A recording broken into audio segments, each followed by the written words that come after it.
2024. Inspiring ಎಜುಕೇಶನಲಿಸ್ಟ್ ಪ್ರಶಸ್ತಿ ನೀಡಿ ಗೌರವಿಸಲಾಗ್ತಿದೆ ರಚನಾ ಸಾರಂಗಮಠ್ ಅವ್ರಿಗೆ.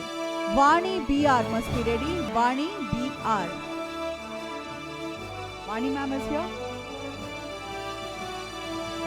No. Okay. ವಾಣಿ ಅವ್ರು ಇಲ್ಲ ಅಂದ್ರೆ Mohammed Rehan Alam Nadvi. I kindly request Mohammed ji to please join us on stage.